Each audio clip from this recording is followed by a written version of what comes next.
Good evening, Trinidad and Tobago. Welcome to another edition of Saturday Sports right here on CBN TT Television. We are on every Saturday evening at 8 p.m. where we bring sports to you. And we hope that tonight you will enjoy our program. To all the viewers, a big shout out to you all. Thank you for your support and keep locked on to NCBN TT Television. Tonight we're going to be talking rugby. And you know I always have a heart for rugby. And I know that it's a sport that has grown leaps and bounds. And my guest for tonight is my long-term friend, the president of the Trinidad and Tobago Rugby Football Union, Maria Thomas, and the vice president of Royalians Rugby Club, Wayne Garrett. I got it right? Yes. Welcome to the studios of NCB and TT Television. It's a pleasure. Madam President, as I told you, you are traveling so much, it's difficult to keep up with you. But then when I see the works of what is happening with the sport, I know that you are doing a good job. I know you don't like to always get, all the little pampering and things. You like to be behind the scenes. But I must congratulate you on what I have seen with rugby over the years, and I've been following rugby long time, right? Yes. Tell us a bit about what has happened so far in the last couple of months leading up to what is going to be taking place in June month end. What is a quick recap? All right. Well, first and foremost, thank you for having us here. It's always a pleasure and a great opportunity to speak to a lot of people who follow rugby and hopefully reach some people who will soon become followers of rugby. And in particular, the Trinidad and Tobago Rugby Union, or the TTRU. So we'll start the recap, I guess, at 2024 so that we can keep it narrow enough for the time that we have tonight. I believe that we did speak earlier about the Tobago Classic Rugby Tournament. This was a sevens format tournament that took place in Tobago at Shaw Park. So it was excellent, especially off of the back of the Commonwealth Youth Games, to be able to bring rugby to the Shaw Park location again and to continue that momentum in Tobago in particular with rugby. Having a junior tournament was amazing and has really put a lot of energy into even our schools programs. Especially with it happening in Tobago, how was the support like? The support in Tobago is absolutely phenomenal. Very exciting is also the Tobago Sand Slam Rugby Beach Fest, and I love the name Sand Slam. And that is happening the 31st, Friday the 31st of May, and Saturday the 1st of June. That is happening at the Corlin Beach Sports Arena. And this is, again, continuing the momentum of rugby in Tobago specifically, where there has been incredible support. This is a new, well, not new, but a different format of rugby than the sevens, which was played at Shaw Park. As in the name, it's beach rugby. Was it something similar to what we held a couple of years back up in Miaro? Yes. Right, I think it was BNA. I can't remember who was the sponsor, but they had it on. Yes, we had beach rugby in Miaro before. We've also had it at Las Cuevas before, which actually Royalians was the host of that beach rugby tournament. And so this is a format where it's played 5-on-5 on the beach in the sand, and it's wonderful that we have the new and shiny Corlin Beach Sports Arena to be the venue. And of course, there'll be the full contact version of the beach rugby for some of the senior teams that will be playing and teams who have had experience with contact. And there will also be a tag format of the beach rugby game, encouraging the schools to come out and play. And also it is the perfect introduction to rugby. So for anyone who is interested to go and watch, it's the long weekend. Lots of things to be doing, lots of things to occupy your time. But if you are in Tobago, come on through to the Corlin Beach Sports Arena. And if you're interested in trying out rugby, we are having the non-contact format. The Tobago Rugby Football Club has been doing a lot of work to reach particularly more people in the communities and schools in Tobago. We're excited for a successful event. Is it an age group or for that weekend? What sort of So the categories are the senior men, senior women. There's an age grade competition, and of course the non-contact can be played across age grades. Men and women can play together, boys and girls. So it will be a very inclusive event. Okay. Well, I know I'll get back to you, but I don't want to keep Wayne, like we're not entertaining him. Tell us a bit. I know you're the vice president of Royalians, right? Tell us a bit about Royalians and what the viewers need to know about the club. Royalians RFC. I would like to think of Royalians as a family. When I started rugby, I started under QRC, which is under Royalians as well, and I've been with Royalians ever since. That'll be 2016. Coach played from under 18, under 19, captain the QRC team, captain the under 19 team. We won the Sevens League. Then came up under Carlton Felix under the senior team, and he was my coach until this year, which is now the team is now coached by Felicia Guerra. Yeah. Okay. And you have made national teams already? Yes, I've made national under 18 and the national sevens team.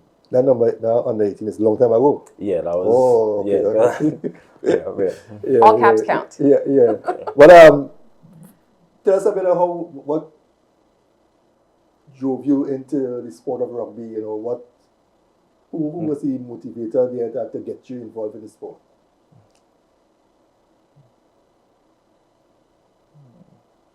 The motivator would be my friend David Harvey. Currently isn't playing with Royalians anymore. He transferred clubs to another club. But yeah, he got me into rugby and I continued ever since. Honestly, when I started playing rugby, I was nowhere close to looking like an athlete, moving like an athlete.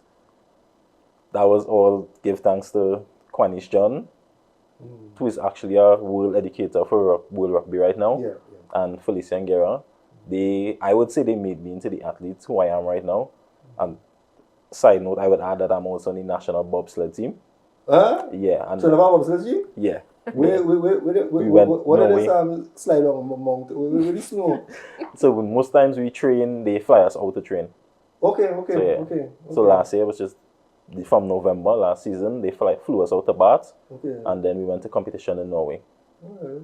So yeah. That's good. So yeah, I'll say all my elected ability came from rugby, because it wasn't gym, anything like that. It's purely rugby. Because actually, before I met Maria, I always thought that rugby was this big, huge. Because really and truly, in the early part of rugby, you seldom see slim people. That's true. Right? In the early years, I used to watch rugby. You see these big, strong, you understand? And then when I realized, when I met Maria and Nicolette Panto and Jack, I said, wait a minute, they're playing rugby. Yes, but then when I got involved now, I started to learn more about the game. I realized it's not about brute strength, right? It's about craftiness and, getting away from your opponent, on the pitch. On the pitch.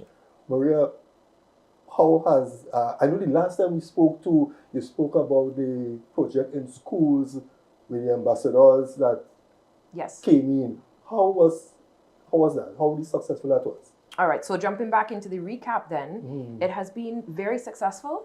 Schools Union has completed their official league for 2024. However, because of the interest that it was generated, we are actually going to be having primary schools participating, and the schools league continues to participate alongside the opening 15s tournament. On Saturday, the 18th of, what month are we in? May?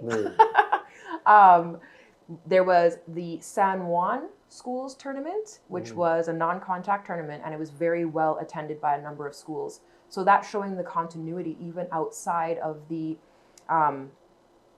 technical schools league, that the teams are continuing to practice, continuing to train, and continuing to improve their skills.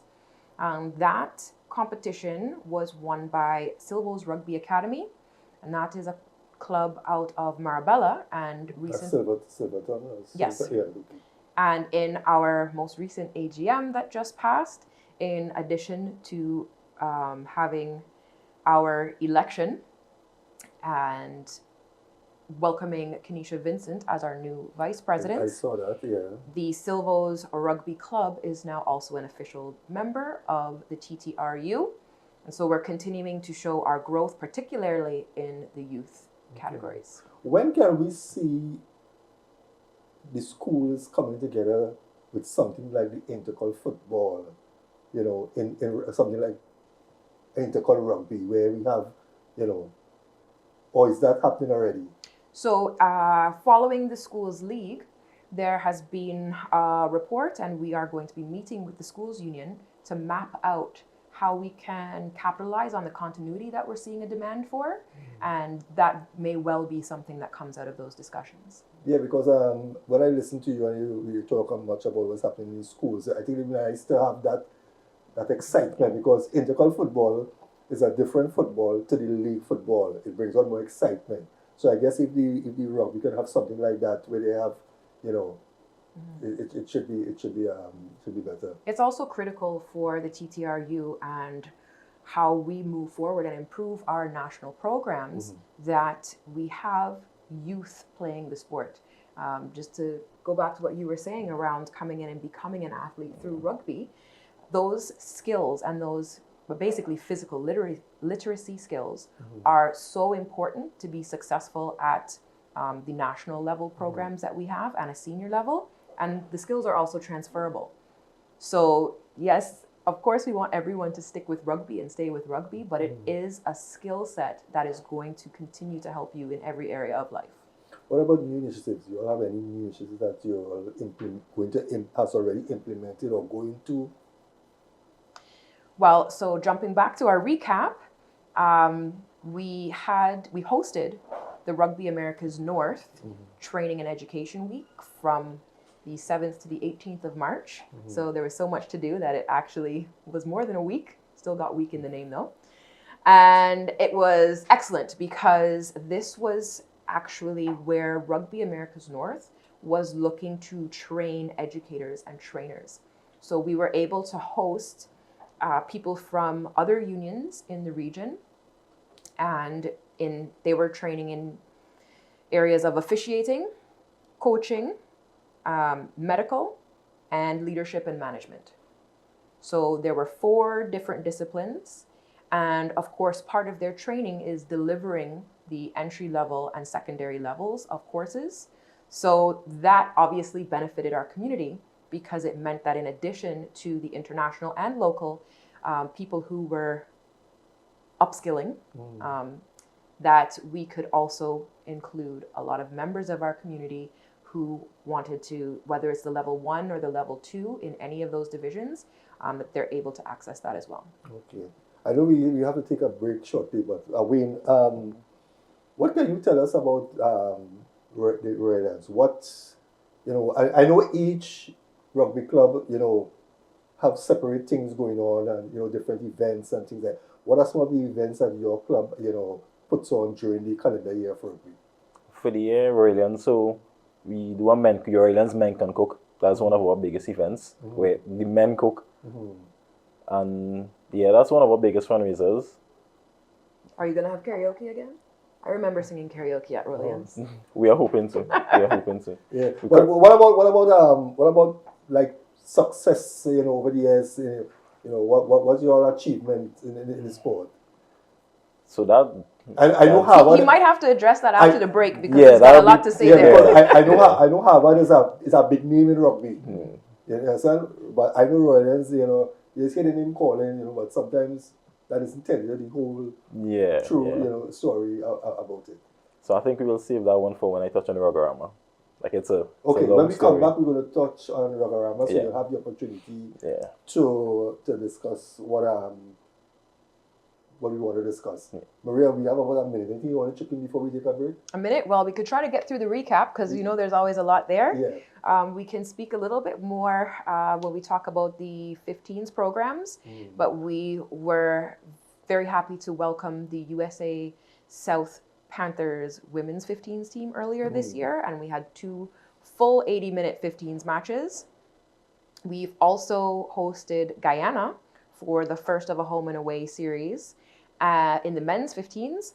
And we are collaborating with the TTOC/TTCGA, Olympic Committee and Commonwealth Games Association of Trinidad and Tobago, as far as making sure that we are represented in their athletes commission and also in their safeguarding that is coming out and supporting all of sport in Trinidad and Tobago. Yeah, I know safeguarding is playing a major impact on sports now, in football, everything. You must have this thing. Well, I think that we can take a break now, and when we come back, we will get into the rubber section of this topic. Viewers, you are viewing Saturday Sports on NCBN television. We'll be right back after this short break. Right, so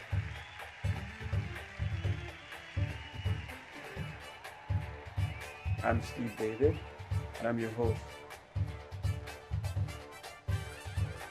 Today I talk football as usual, and I have with me Linda Bramble, welcome to the segment. Michael Ragunac, welcome to the set.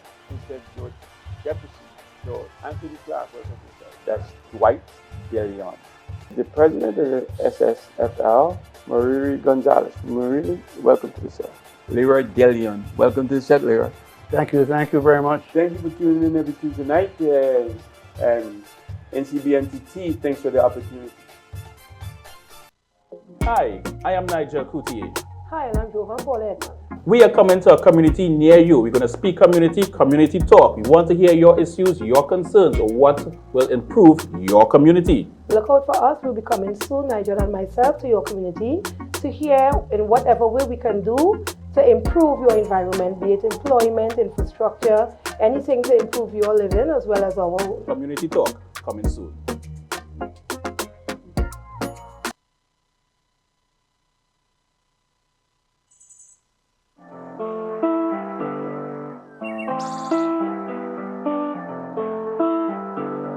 Change on TV to the sound boy, better stay calm, be cool.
I think the opportunity to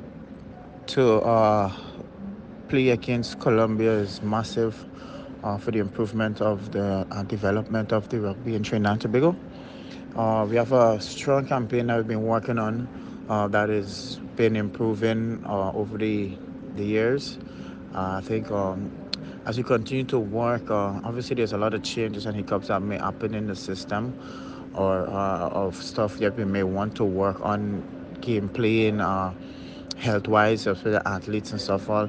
I think this opportunity will raise the bar a bit again for the ladies, especially coming off of the 2 games versus USA South. We have showed some massive improvement from last year run. At that game we had 7 debutants, which just kept widening and deepening the depth of the players that we have available. Going to Colombia, there will be 5 more debutants, because it's so competitive in training and the stuff that we want to work on, that it's getting more and more tough every time to select a team. That it's so easy for opportunities for other athletes to come through and still maintain the same high standard and quality of play that we've been working on. Going to Colombia will be very interesting trying to tweak some of the stuff that we did versus USA South, things that we would like to try going in to run. It's interesting to see the changes that how it's going to work and how we're going to adapt in the game with such a great opponent. Colombia is no pushover. Colombia is a world class team, and I keep hearing a lot of people talking about us playing big teams like the US and getting good results.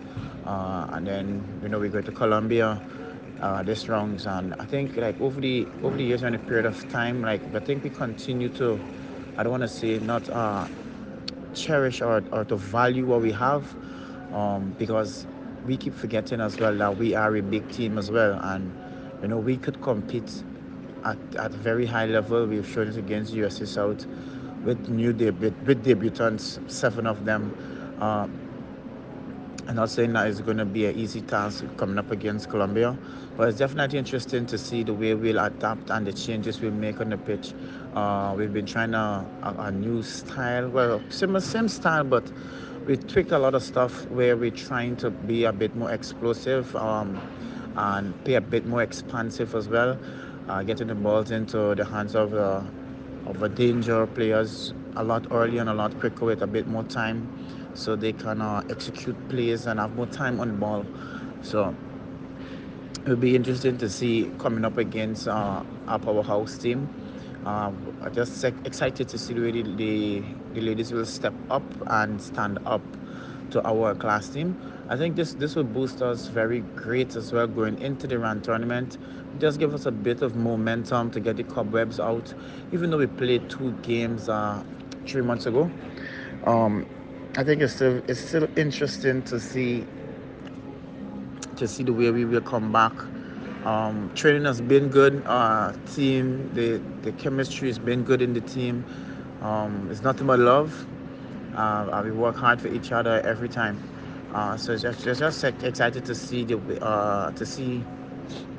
let's take it to the pitch now, and I don't know, have a good time.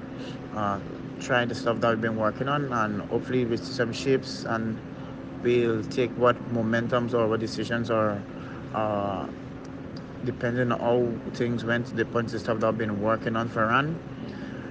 We'll see if there's any changes that we'll make in the team and also in the playing style.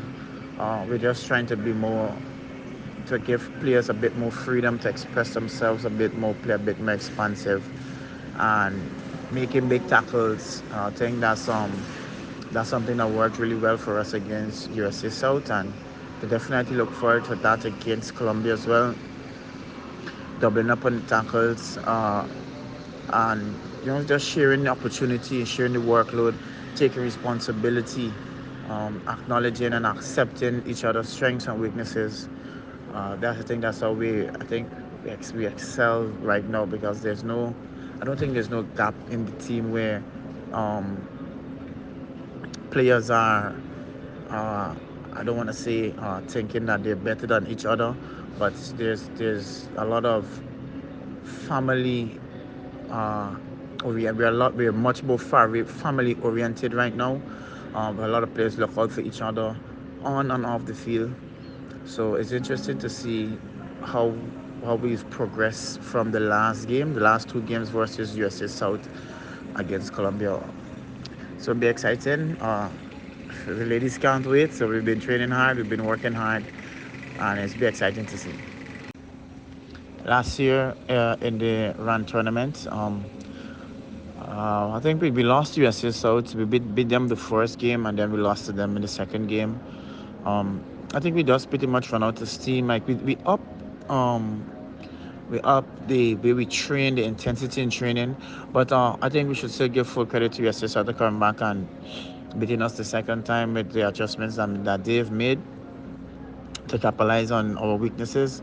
Um, and it'll be good to see us out there with debutants, excited to see us play exciting rugby. Run is going to be in 2 months. We're going to come back to the drawing board, and things that didn't work or needs tweaking, we will address them. and maybe stick with or continue progressing on the stuff that we've been working on. Very excited to see us against a powerhouse side like Colombia. I think it's a massive test for us. Um, like I said before, we have a lot of debutants in the side, and we bring back a couple of other players. It just creates a lot of depth and conditioning and competition in the team. Um, so it's excited to see the quality of rugby that we will play, and hopefully we continue to improve and progress. So you all now joining us, the latecomers. We're talking rugby with the president of Trinidad and Tobago Rugby Football Union, Maria Thomas, and Wayne Garrett, vice president of Royalians. Coming straight back to you now. Tell the viewers about this Rugby event. So Rugorama is the start of the season. It's a tournament that opens the rugby season, and it's a cup tournament. Right. But for the viewers' sake, it's the same rugby, right? No. Is this a different name, or is it a different? It's the same 15s format, but it's 20-minute games. Okay. Yeah. So it's a tournament style. Same 15s is usually 80 minutes, 40 minutes a half. Yeah. So the Rugorama is a quick style of rugby, tournament style, 20 minutes a game. Okay, something like T20 cricket, that fast. Yeah, fast paced 15s game, 15s format. So yeah. When will that be? Rugorama's the 18th of May.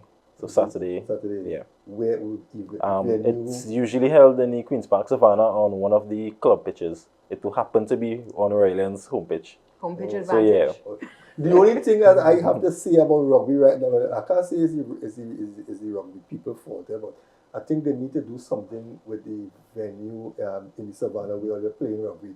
Because I find that grass too high. Oh, like it never cuts, so, but it's not like it make a difference all because all play the same way. Well, we flow with the seasons. So Right. we had an opening game with the Robert Farfan Cup, and that game was played before the rain started to fall. So of course the Savannah grass is not a problem. It's low at that time, but the ground is very hard. Yeah. And so we of course asked for a softer ground to play on, and we had loads and loads of rain for Rugorama. But fortunately, the rain was not such that it stopped rugby. If there's lightning and things like that, of course, we do have to stop playing. But we were able to complete the Rugorama tournament, which is the opening. And as Wayne was saying, we've kind of blended the formats. So as the viewers who have been following already know, the sevens format of the game is very quick with 14-minute games, but only 7 people per team on the pitch at a time. So this one is 20-minute games, the full 15s. However, it allows us to play a tournament format in one day with the 15s format. There are a few benefits to this. One is, of course, player welfare, so that you don't have athletes playing too much rugby in one day, which is a real thing. Yeah, but how much is too much rugby? There are actually limits on how much rugby. Serious? Yes. Yeah. Was it limited time you could play? How much time, or what is it so physical on the body that you're not allowed to exceed? Yeah. Yeah. So through player welfare, that is all regulated. Also, the player loads are regulated as well. So that's how much training you've had access to and how much you've been able to play. So as the opening tournament, what it helps us to do is keep player welfare at the foremost, have all the teams come out, and of course then you find out who does have enough players to field teams for the 15s. Yeah. They're returning to play in a shorter format, notwithstanding that it is a tournament format. Each game is a little bit shorter, so it's a bit less wear and tear on athletes, who of course we like to think that they've been training in the off season and have come back at peak performance. However, we make sure that there's a nice little gradual introduction with the Rugorama format. So who won the Rugorama competition? Well, there's the question. The home team? Yeah. Royal RC. Okay. Is this the first year this has been held, or it was there before? Ooh, I believe that this tournament, we've had a cup dating back to 1975. I want to say it's 75, and Royalians won in 76. Yeah. And that was the last time. And only played on the same ground too? The unsure. The 1976. trophy doesn't say which ground it was played on. It says the year and the winner. So No, I was interested in a lottery. I protest, If you're winning 76 on your same ground, come back again. I am sure that someone will look into that now. Thank you, George. So as we get into more into the depth of the thing, what can we look forward for the big remainder of the year? Well, we're hoping to just follow suit. Royalians had an excellent showing. They really, really had a great tournament. That was basically said unanimously by other clubs as well. Obviously, you want there to be glory in victory. And when you want to blame different things like, home ground advantage or, sometimes people like to blame the referee or things like that. But it really was a good showing and a deserved win. And of course, it was great to see teams coming out, kind of settling back into the groove and setting us up for success. Having events that are joint, that bring more people together, it really helps us to highlight the rugby in a way that we can, encourage people to support, but in a lot of ways. So as we were on 15s here, I mentioned USA South and Guyana already traveling here. So we had a good start to the year with both of our senior 15s teams getting test matches or test match length games. We hosted in the Hazley Crawford Stadium for the Trinidad and Tobago Guyana game. And it was definitely a game to watch. It was intense. It was back and forth. The teams were well matched, and everyone's hearts were in our throats in the last seconds of the game when we thought we were going to pull ahead. We were 1 point behind Guyana. However, Guyana was successful, and they won the game 24-23. Right now, we are working on the second leg of the match. So in this competition structure, Over in Guyana. yes, we have the opportunity to go and win back our pride and hopefully be successful in Guyana. And that game is taking place on the 22nd of June. One of the things I definitely would like to mention is that sometimes within the timeline for our fixtures, even though we have an idea of what fixtures might be, sometimes it is short notice that we can get confirmation to be able to put things in place. And I really want to commend the technical team and inclusive of the players who have committed to making sure that this fixture takes place and are raising funds. They're having some events, so look out for that. Not just the senior men's national team, but also the under-19s, the women's teams. All of our national teams have really been looking at backing themselves, including financially and raising funds to ensure that not only tours can happen, but they can happen in a way that benefits their training process and the goals that they have as a team. And I do have a message from the technical team of the 15s. They really want to thank everyone who has supported, the Guyana match. We had Angostura, we had Blue Waters, Subway, high definition audio and video. So we really had a lot of great support. And not sure if I'm allowed to say this, but that game was brought to the fans who are not in the stadium by 360 TV. I saw it. Yeah, so we're really grateful for all of the support that we're getting, and it means so much to the teams, and it really gives them that energy and drive to continue raising the funds that are required. So look out for tickets and events and ways that you can support. You can always reach out to the union via our social media platforms, or better yet, our email, which is contact@ttrfu.com. Any new clubs come on board so far? Yes. So as mentioned, Silvo's Rugby, they've been operating as a youth academy. With St. Mary's College? Yes. So while they're separate entities, but there's definitely some support and crossover with the athletes. And it's really wonderful to see that initiative has grown to the point where there is the infrastructure behind it to now be a full member of the TTRU, which means constitution, full executive committee, all of those things that are sometimes a little bit more difficult or less fun for people to do than just come out, show up on the field and play. And that really shows the depth of the growth. From where you sit, from the time you started playing rugby to now, what are some of the changes that you saw that you really appreciate now that it has come on board? Because you know, sometimes you start here and then you see things, and then the sport has grown. It indeed has grown massively. So we have a much better referee fraternity, that we'll have games where it's referee and official second referees on the lines, instead of just having somebody from on the sides, one of the fans run as a touch judge to see if anybody run out. So, and most times they will be mic'd up, so that's really appreciated. They'll be in communication throughout the game. And another huge factor with the national program is the selection committee, who is Kanisha Vincent, also the chairwoman. Yeah. The national selection committee ensures that the players selected for the national team are fair and just. That is important. Yeah. So it's not favoritism. It's not favoritism from the coaches or anything like that. There are evaluations, there are scouts, and there are every national game it have. There is somebody from the selection committee evaluating the game and evaluating the players at all levels, from under 19 straight up to the senior level.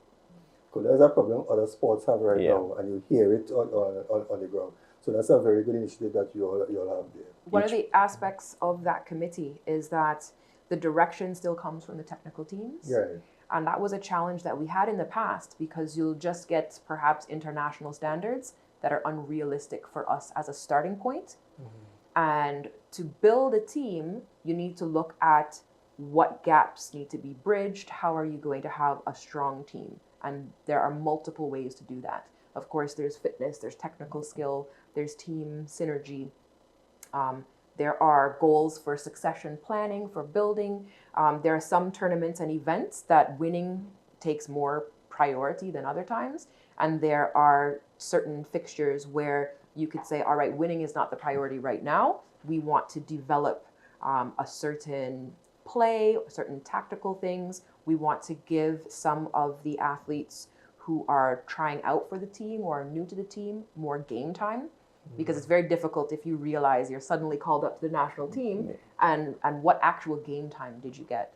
And so that process is something that has been working really well as far as the technical teams identifying what it is they are looking for each specific campaign, and then the selection committee providing the support that is required to put that into a process that we can be accountable for. And every time we sit and talk, there's a question always come up. How close are you all to getting a home for rugby? Wow, we just jump in all over here. I there's so much to say. I had to bring my notes. So the home for rugby, it's still definitely a struggle, and it's something that impacts everything that we do. What we have done this year is we're looking at what do we know is available, and working with that rather than holding out to the last moment, hoping that we get something else, and then everything is a rush at the end of the day. So we had actually decided that the Trinidad and Tobago Guyana game was going to have to play in the Savannah. But fortunately, we did get through, and we're very grateful to have had the use of the Hazley Crawford Stadium. Yeah, because and they shut down there for you all got it before they closed it? Okay. Yes. Right. So that was great, and we did whatever juggling was necessary, and we resent out invitations, and it was a wonderful venue. It really helped the atmosphere of the game. And so we're continuing to do that, particularly with our bids, which we're trying to get in and also notify sport and our stakeholders so that we can actually partner effectively, because these international events obviously are great for the country. They're great for tourism. They're great for bringing in funding to, the accommodations and food and catering, things like this. And we have bid for the Sevens tournament. And so that's something that we're excited and hopeful about. It's another opportunity for us to collaborate with our stakeholders here and really show the depth of rugby in the region. Are you all gaining more sponsors now than before? Yes. So sponsorship is always, a big ticket item right after the home for rugby. Fortunately, we're having more success with sponsorship, and the the method that we've gone with is really making sure that teams have autonomy so that they can guide what it is that they need. And they can specifically create partnerships that are mutually valuable, right? And that means that a lot of the sponsorship that we're looking for is in smaller packages, where we can say, all right, this is the amount that we need for these specific things, and these are the things that we can provide. So as far as mentioning sponsors, having things on our media that go out, and that community connection. So for example, there are communities that have shown incredible support for the athletes in their community who are a part of the national team training squad. And I believe that this is a more sustainable and dependable way to move forward. Of course, we'd love to have an overall sponsor for the TTRU, but that's a big ask. There's a lot that happens within any given year and many, many moving parts. And we want to make sure that all of our sponsorships are appropriately aligned so that the benefit is mutual. And you all get support from the Ministry of Sport and the sport company? Yes. Yeah. So those are major contributors to our competitions. We've added a lot of fixtures, and so there are definitely fixtures that we are having to fund ourselves. And when I say ourselves, that's usually the athletes and the technical teams and parents, hi parents, and of course local community businesses and organizations who are getting up and backing these tours that make our athletes better for when we have the international events, where we have more time and opportunity to put in the appropriate application to sport. And of course, we're also very grateful to Rugby Americas North and World Rugby, who have a standard subsidy that is given for these events.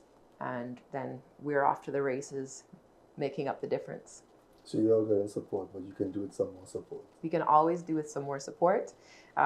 It's incredible the number of opportunities that are available.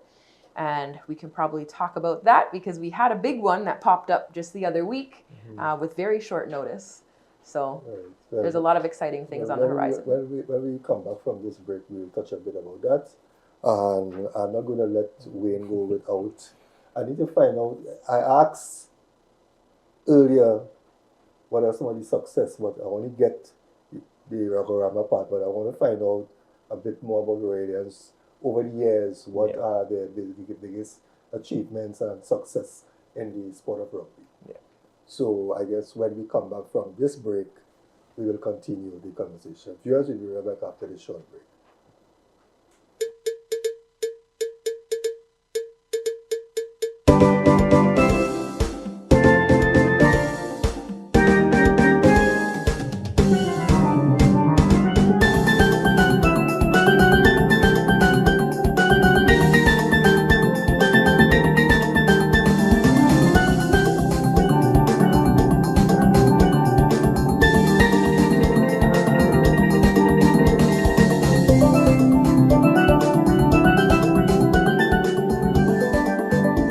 Trinbago Heritage, every Wednesday at 8 p.m. on NCBN TT Television Network.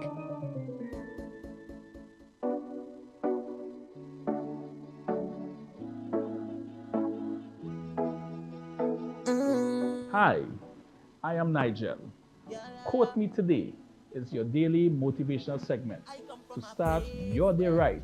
Join me Monday to Friday, 9 a.m. right here on NCBN. Remember, wake up with a smile. Today is your day. That's why when we festin', we just bet God when we jammin', we just jam down when we drinking, man it's strong rum, hey. Pop a bottle right now when we festin', we just bet God when we jammin', we just jam down when we drinking, man it's strong rum, hey. Pop a bottle, push up your hand.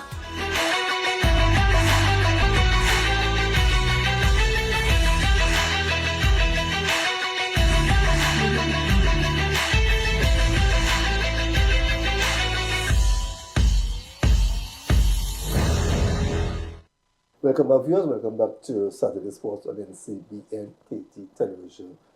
Madam President, I know you have a lot more to say, but time is limited. I know that you have the toured to USA, they toured to Colombia, you know, tell us. So USA South came here, and actually within, you know, a fairly short period, we played 15s for senior men, under 23 men, and for the women's division. So that was a great accomplishment.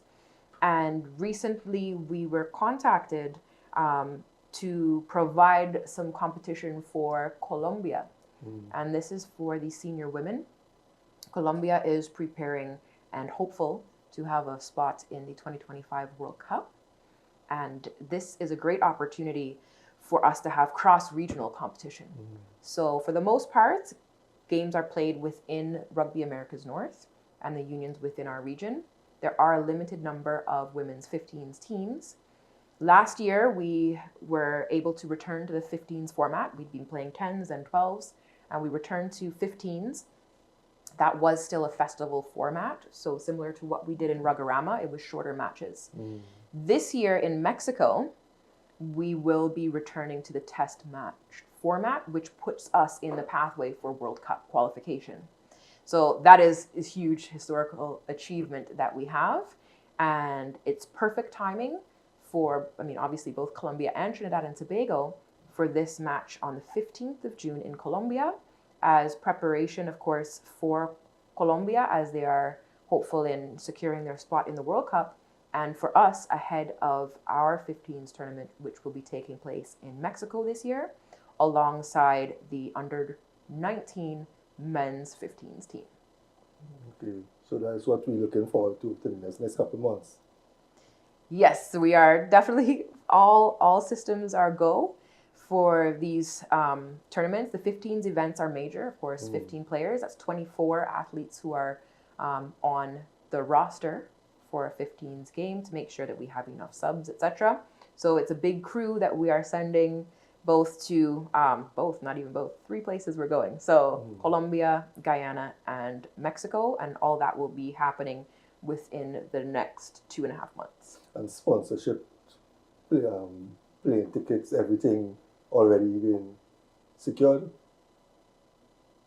So we have received subsidy from RAN, which helps us to pay down on tickets. Okay. The airline tickets are the biggest thing that needs to be secured because they go up exponentially and very, very quickly. So what ends up happening is the budget that we've submitted increases over... Yes, and the increase for sending, you know, roughly 30 people for one team is a lot, right? So we're always looking to be able to raise our own funds. RAN is very supportive in releasing the subsidy early so that we can make sure to pay down on the flight, sorry. But raising our own funds lets us lock in better prices. And How do you all go about raising your own funds? What sort of, you know, what do you all do to... So we have concession sales that contribute. We also have a number of, you know, members of the community who actually step up and will say, all right, we'll match concession sales for this and make a donation. As far as training kit and things like that, obviously having the sponsorship, that's a great place to put it on kit for our media stuff. Also, if you know rugby players, we're always trying to wear all our rugby gear that we have. And so it's just regular day-to-day exposure for sponsors if they have signed on to a package that includes kit. What else do we have? We have different sales that happen throughout, whether it's a barbecue or a specific event. So there's always something going on, and we're hopeful to be able to bring everything together in whether it's a sponsorship and funding committee, but something so we can maintain the autonomy of the member clubs, the specific national programs, the schools union, the affiliated bodies, etc., while at the same time being able to provide the support that is required. Sometimes it's not always just a blank template. And that's something that we're working on now. And that is coming off of the same training and education week where leadership and management is one of the courses. So what we're looking at is breaking that into modules that are specific and can be delivered as tools for the groups who have been asking for that type of support. Okay. Wayne, Correct. But you forget here, you have an opportunity to, how do you want to say, build up your club. Yeah. Tell us about Radiance here, how successful they were over the years, what are some of your biggest achievements in the sport? I'll start with this quote I always remember. A man is great not because he hasn't failed. A man is great because failure hasn't stopped him. Yeah. And unfortunately, we had a lot of failures. I wouldn't say failures, we had a lot of close losses over the years. Always a second place, we lose by 1 point, lose by slim margins, and we never had it. We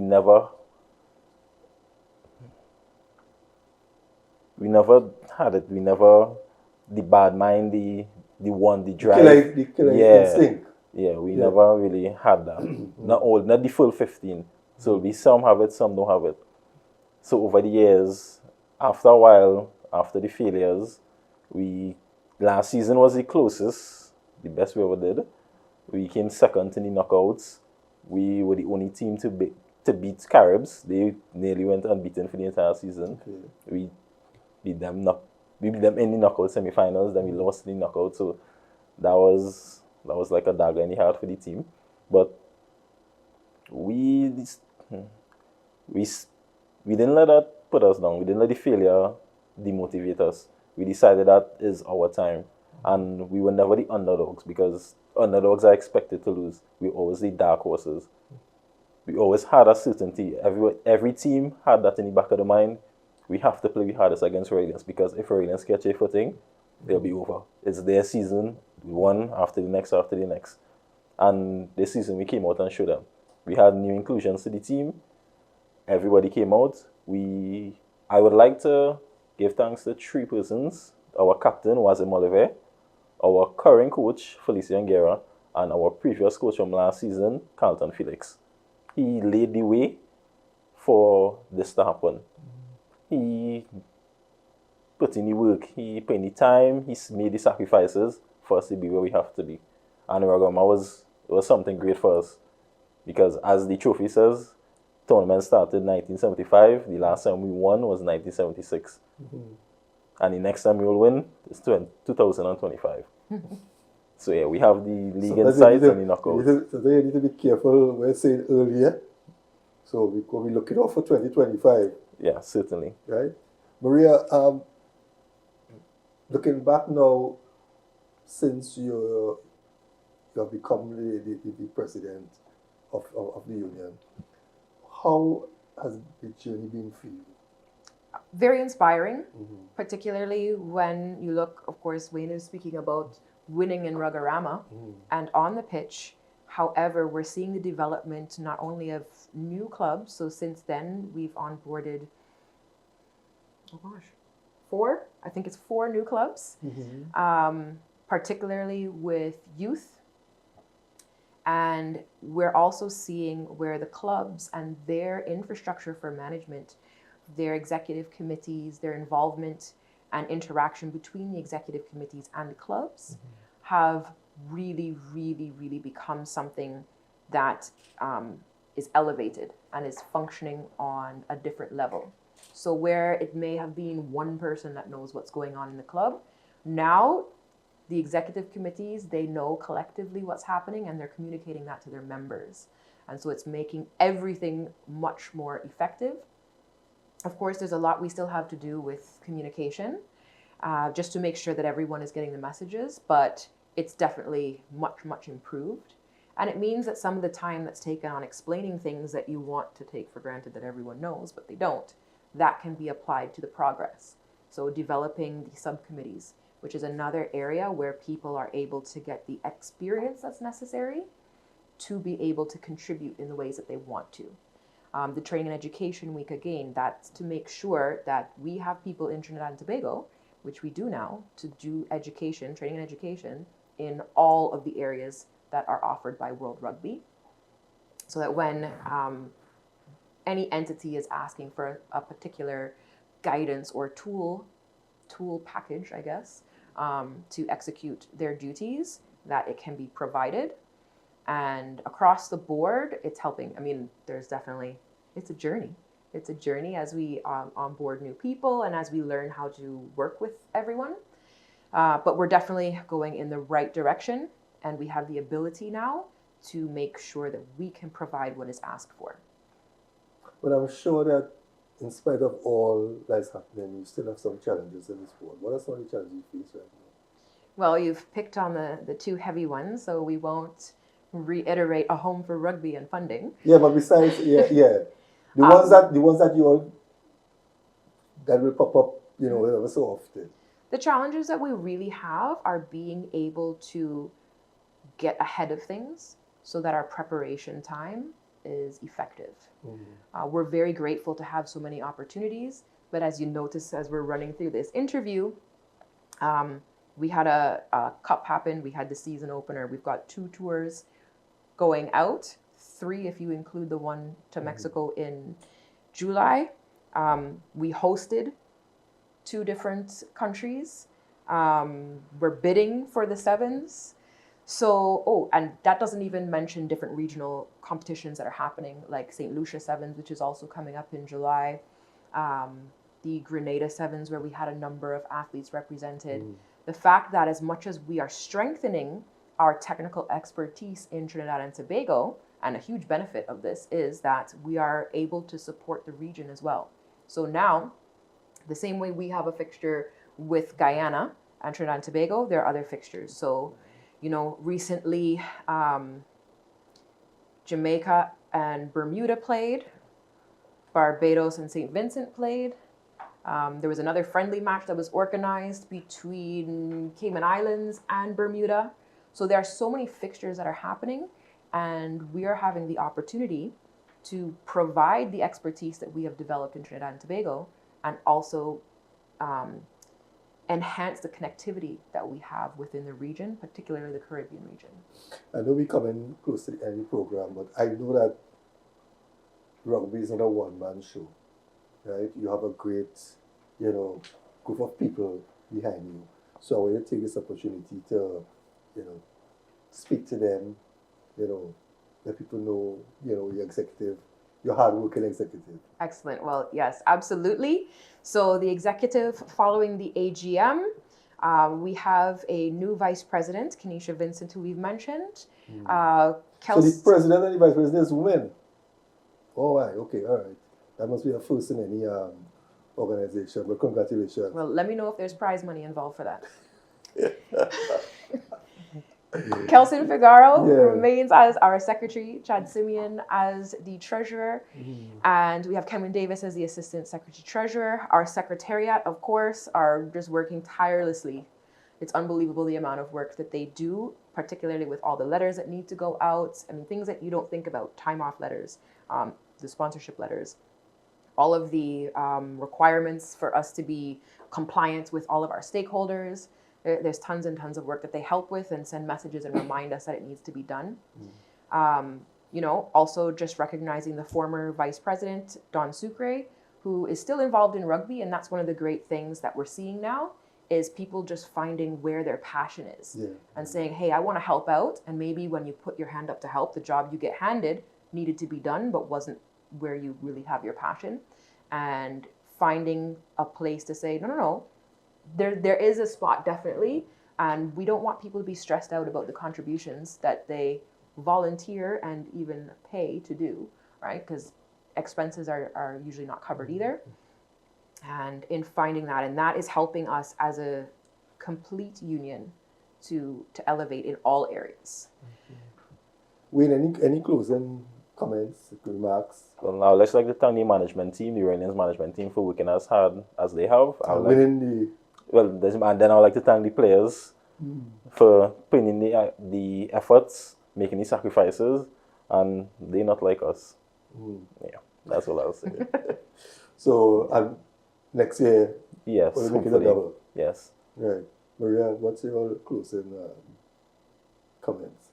Well, just to reiterate the thanks for everyone who is making sure the wheels keep turning.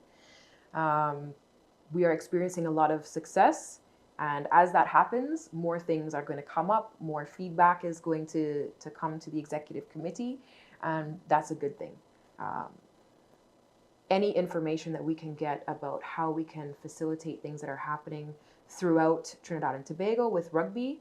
Of course, we need to hear about it, we need to know about it, and we're putting the infrastructure in place. We're continuing to build on that so that we actually can support in different areas. We've had success with particular committees that we've mentioned here today, and once each entity, for lack of a better word, is able to stand on its own feet and function, it means that we can go and then put in the energy that's required to start up another area that needs attention and bridge another gap. And we're in a position where we're able to do that across the board. And of course, to the executive committee and to the secretariat, huge thanks, but that extends to the executive committees of all of our clubs and affiliated bodies, as well as the executive committees in our subcommittees of the TTRU.